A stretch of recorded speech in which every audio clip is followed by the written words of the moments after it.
Spin Firearms here, and today I'm going to give you guys the truth about the Smith & Wesson CSX. So the CSX is a 1911 platform, although the trigger does have a trigger dingus, which is the trigger safety. It is hammer fired, so you can have it cocked and locked. It comes with a safety. You got forward and rear serrations, 3-dot white sights with a little bit of texturing on the slide, and the firearm overall looks pretty cool.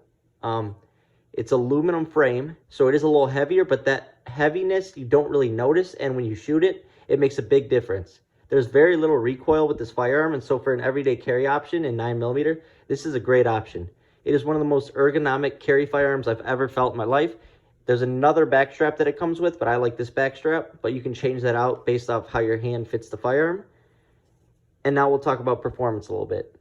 My first magazine with this, I was really shocked at the amount of recoil it has. Because of the aluminum frame, the recoil was very minimal. I was very easily able to make small groupings right from the start. The thing about this is, that it takes getting used to, is the trigger. It seems to be a little bit sticky when you're shooting.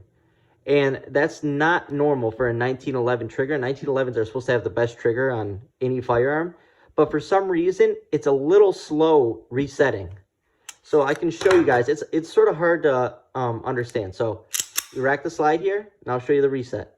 It feels like it reset right there, but it didn't. So you have to come out, and then... So you get like almost 2 false audible resets. See that? Before you get the actual reset. It's sort of... I don't know how to describe it. It's just odd. It's like it's not going as fast as it needs to. Once you release that, because I can release it much faster than that, and it doesn't really make it back. It's sort of a weird thing. It does take getting used to, but once you can get used to that, you know, it doesn't become an issue. But for most people, it's going to shock them right off the bat, and also if they're used to a 1911, it's going to be different.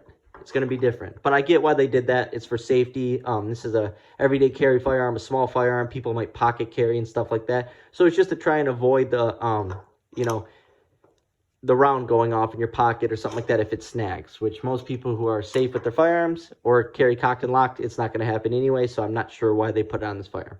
Then we'll talk about the magazines. So it comes with 2 magazines here. As you can see, the size difference is so small and minimal, it's ridiculous.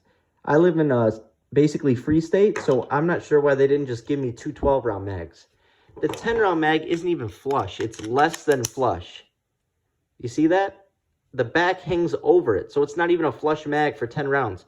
So in my case, where I'm not in a place like California or New York, why didn't they just send 2 12-round mags? I mean, the difference is basically just this little piece right here for 2 rounds. It makes almost no sense. I get why they did it for California, but in California, you're only going to send them 2 10-round mags.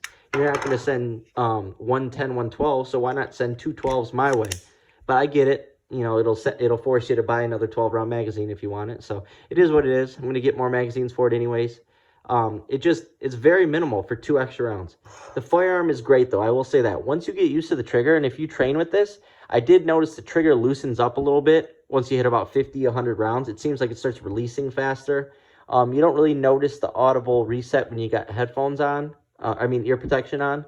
And honestly, the trigger pull is just awesome. It's a great firearm. I like the fact that cocked and locked in a Smith & Wesson firearm, so you know it's going to be reliable. I had 0 issues with it. I heard of other people having user-induced malfunctions. As long as you hold the firearm right, you shouldn't have any issues with that, and I've had none.